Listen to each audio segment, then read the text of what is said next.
Hello.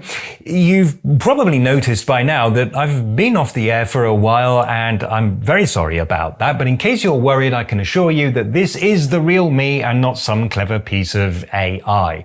There is a reason I've not been making content recently, and it is a good one. Basically, I'm planning my next big video and it's a lot more work than I expected. Unfortunately, I can't afford to hire a research team or a graphic artist or anyone at all, so this is taking up all of my time and energy.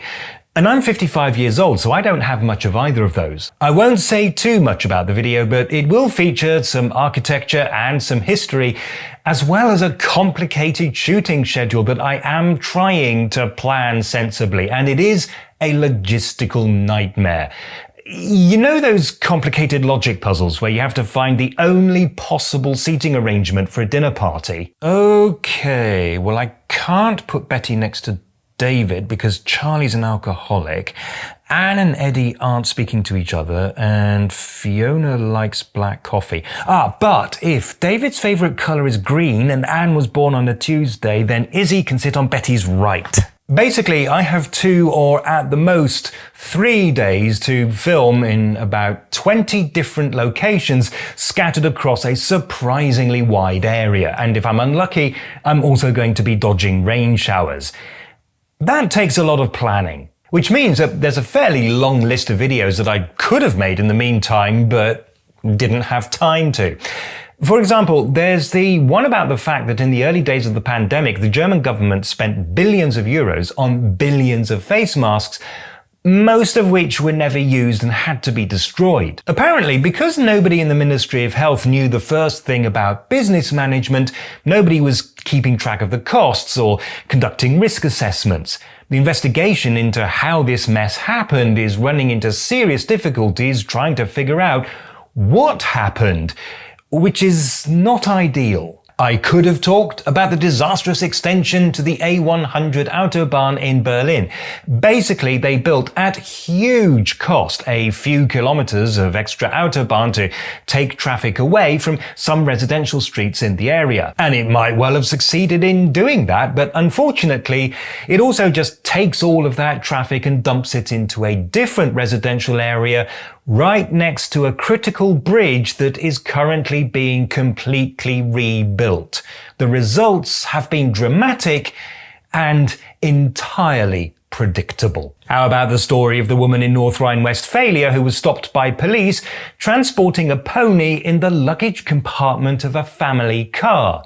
Or the man in Saxony who tried to evade police in a horse-drawn cart? The recent local elections in North Rhine-Westphalia might have been worth a video, but I have no great desire to talk about politics right now.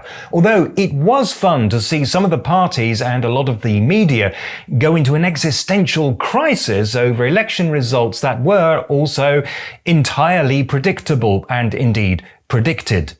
Basically, the SPD and the CDU both lost some votes, while the AfD made strong gains, mostly at the expense of the Greens.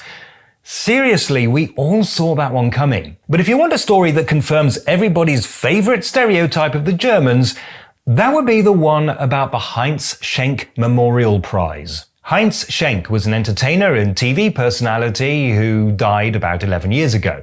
His wife had died previously and he had no children, so in his will he directed that his estate should be used to set up the Heinz Schenk Trust for entertainers.